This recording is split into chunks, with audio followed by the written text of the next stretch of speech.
Senator Leader Robert Dole eulogizes Richard Nixon. I believe the second half of the 20th century will be known as the Age of Nixon. Why was he the most durable public figure of our time? Not because he gave the most eloquent speeches, but because he provided the most effective leadership. Not because he won every battle, but because he always embodied the deepest feelings of the people he led. One of his biographers said that Richard Nixon was one of us, and so he was. He was a boy who heard the train whistle in the night and dreamed of all the distant places that lay at the end of the track. How American. He was the grocer's son who got ahead by working harder and longer than everyone else. How American. He was a student who met expenses by doing research at the law library for 35 cents an hour while sharing a rundown farmhouse without water or electricity. How American. He was the husband and father who said that the best memorial to his wife was her children. How American. To tens of millions of his countrymen, Richard Nixon was an American hero. A hero who shared and honored their belief in working hard, worshiping God, loving their families, and saluting the flag. He called them the silent majority.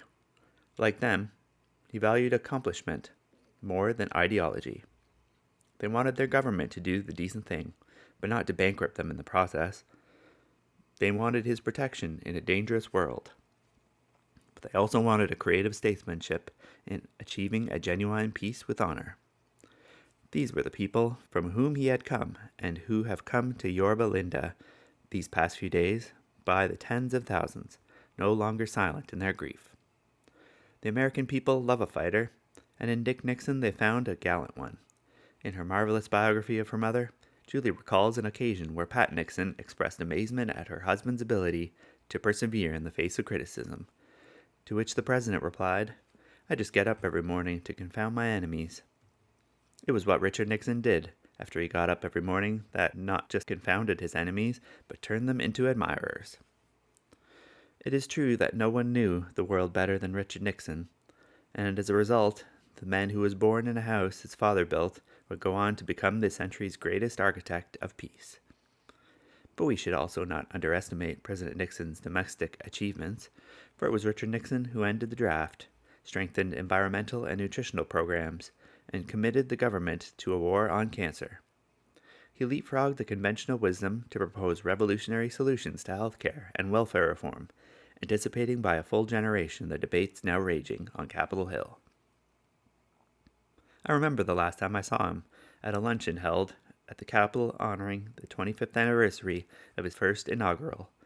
Without a note, President Nixon stood and delivered a compelling speech, capturing the global scene as only he could, and sharing his vision of America's future.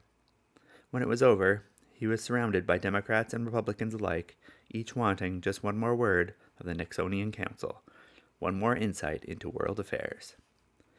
Afterward, the president rested in my office before leaving the Capitol, only he got very little rest. For the office was filled with young Hill staffers, members of the Capitol Police, and many, many others, all hoping to shake his hand, get an autograph, or simply convey their special feelings for a man who was truly one of us. Today our grief is shared by millions of people the world over, but it is also mingled with intense pride in a great patriot who never gave up and who never gave in. To know the secret of Richard Nixon's relationship with the American people, you need only to listen to his words. You must never be satisfied with success, he told us, and you should never be discouraged by failure. Failure can be sad, but the greatest sadness is not to try and fail, but to fail to try. In the end, what matters is that you have always lived your life to the hilt. Strong, brave, unafraid of controversy, unyielding to his convictions, living every day of his life to the hilt, the largest figure of our time, whose influence will be timeless. That was Richard Nixon. How American. May God bless Richard Nixon, and may God bless the United States.